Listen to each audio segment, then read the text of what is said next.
আমরা ইনশাল্লাহ সরকার গঠনে সক্ষম হলে আমরা অবশ্যই দেশের আইনের মধ্যে এই বিষয়টি প্রবর্তন করব যে একজন ব্যক্তি ম্যাক্সিমাম 10 বছর তার প্রধানমন্ত্রী হিসেবে তার কার্যকাল থাকবে। সম্মানিত উপস্থিতিবৃন্দ, সাংবিধানিক যে সংস্কার অনেক কিছু আছে, আমাদের অনেক কিছু হয়তো করা প্রয়োজন আছে। তারপরেও একটি বিষয় নিয়ে সুশীল সমাজের মধ্যে, সাংবাদিক নেতৃবৃন্দের মধ্যে সহ বিভিন্ন জায়গায় আলোচনা ছিল অনেক সময়। সেটি হচ্ছে সংবিধানের 70 অনুচ্ছেদ। এটি নিয়ে অনেক তর্ক বিতর্ক, ডিবেট, অনেক কিছু ছিল। 31 দফা যেদিন আমরা উপস্থাপন করি 22শে জুলাই, আমরা সেই 31 দফার মধ্যে বলেছিলাম যে অবশ্যই আমরা এই 70 অনুচ্ছেদ বিষয়টিকে আমরা ধীরে ধীরে পর্যায়ক্রমিকভাবে আমরা একটি অবস্থানে নিয়ে আসতে চাই। দু একটি বিষয় ছাড়া এইটি সম্পূর্ণভাবে ধীরে ধীরে আমরা ওপেন করে দিতে চাই।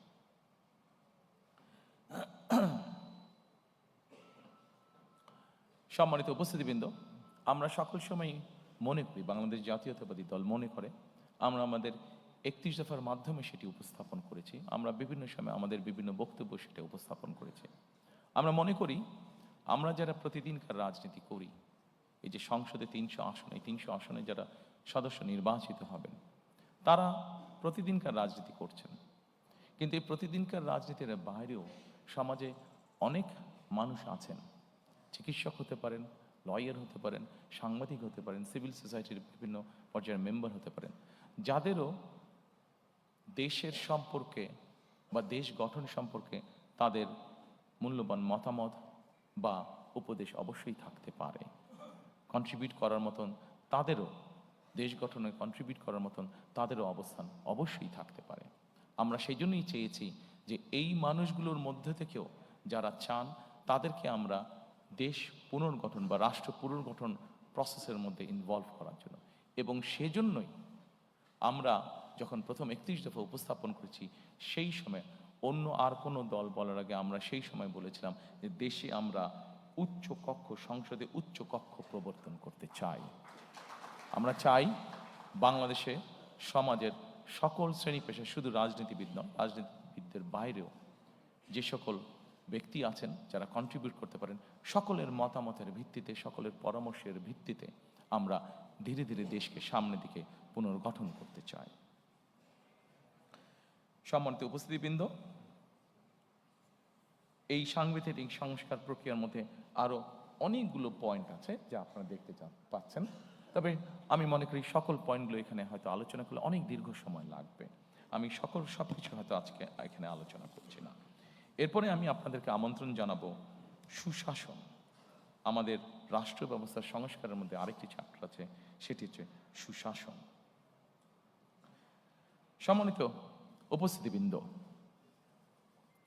আমরা যত পরিকল্পনাই গ্রহণ করি না কেন, সকল পরিকল্পনা যদি আমাদের বাস্তবায়ন করতে হয়, যে কোনো প্ল্যান আমরা গ্রহণ করি, এটাকে যদি ইমপ্লিমেন্ট করতে হয়, তাহলে অবশ্যই সুশাসন বলতে যা বোঝায় বা রুল অফ ল বলতে যা বোঝায় সেটি আমাদেরকে যে কোনো মূল্যে বাস্তবায়ন করতে হবে। একটি সরকার যদি সুশাসন দিতে না পারে তাহলে তার কোনো পরিকল্পনা যেমন বাস্তবায়ন হবে না, জনগণেরও কোনো লাভ হবে না। এবং সেজন্যই সুশাসনের মধ্যে একটি অন্যতম বিষয় হচ্ছে দুর্নীতির দমন বা দুর্নীতির যে করাল ক্লাস, দুর্নীতির যে প্রভাব, যে বিস্তার আমরা গত 2 যুগ ধরে প্রায় দেখেছি, সেই বিস্তারকে যে কোনো মূল্যে রোধ করা। সম্মানিত উপস্থিতিবৃন্দ, বিএনপি একটি রাজনৈতিক দল যারা 2001 সালে বাংলাদেশের জনগণের ম্যান্ডেট নিয়ে সরকার পরিচালনার দায়িত্ব পায়। আমরা যখন পরিচালনার দায়িত্ব পাই তখন আমরা একটি খুব কষ্টকর একটি বোঝা আমরা ইনহেরিট করি। কি সেই বোঝাটি? সেটি হচ্ছে দুর্নীতি। 2001 সালে বাংলাদেশকে আন্তর্জাতিক সংস্থা দুর্নীতিতে চ্যাম্পিয়ন ঘোষণা করেছিল। আমরা যদি আন্তর্জাতিক ফ্যাক্টস ফিগারগুলো তারপর থেকে দেখি, 2001 সালের পর থেকে দেখি, বিএনপি খুব স্বাভাবিকভাবে এটি আমরা ইনহেরিট করেছিলাম, এই আনওয়ান্টেড যে লাইবিলিটিটা বা আনওয়ান্টেড যে বোঝাটা, এটা যেটা আমরা ইনহেরিট করেছিলাম। এবং তারপরে আমরা যদি খেয়াল করি, ফ্যাক্টস ফিগার যা বলে, বেগম খালেদা জিয়া সরকার পরিচালনা করার পর থেকে খুব কঠোর ছিলেন এই বিষয়ে, খুব কঠোর ছিলেন এই বিষয়ে। এবং তার কঠোরতার ফলেই আমরা যদি স্ট্যাটিস্টিকগুলো দেখি, তাহলে আমরা দেখব ধীরে ধীরে ধীরে ধীরে বাংলাদেশ দুর্নীতিতে আস্তে আস্তে এইটাতে ডেভেলপ করতে থাকে। এবং 2006 সালে যখন আমরা তত্ত্বাবধায়ক সরকারের কাছে ক্ষমতা হস্তান্তর করি, বাংলাদেশ দুর্নীতিতে যে চ্যাম্পিয়ন, এই অপবাদ থেকে বেরিয়ে এসেছিল বাংলাদেশ 2006 সালে। আমি যেই স্কোরিংগুলো হয়েছে এই ফোল্ডারে আপনাদের কাছে যেটা আছে, সেই ফোল্ডারের মধ্যে স্কোরিংগুলো সব দেওয়া আছে, আমি ইন ডিটেইলে গেলাম না।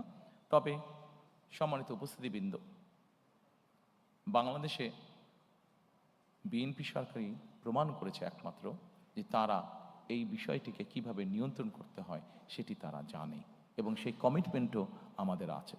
কাজেই ইনশাল্লাহ দেশে সুশাসন প্রতিষ্ঠার জন্য আগামী 12 তারিখের নির্বাচনে আমরা বাংলাদেশের মানুষের সমর্থনে ইনশাল্লাহ সরকার গঠনে সক্ষম হলে অবশ্যই আমাদের অন্যতম প্রধান লক্ষ্য থাকবে যে কোনো মূল্যে সুশাসন নিশ্চিত করা।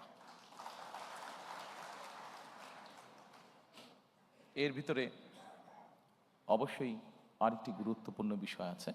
আপনারা যদি এই পেজের সুশাসন, এই পেজটির একদম নিচে চলে যান, সেটি হচ্ছে ন্যায়পাল নিয়োগ, যেটি আমাদের অন্যতম লক্ষ্য, ন্যায়পাল নিয়োগ করা, যার মাধ্যমে আমরা আমাদের সুশাসনকে নিশ্চিত করার এক ধাপ এগিয়ে যাব।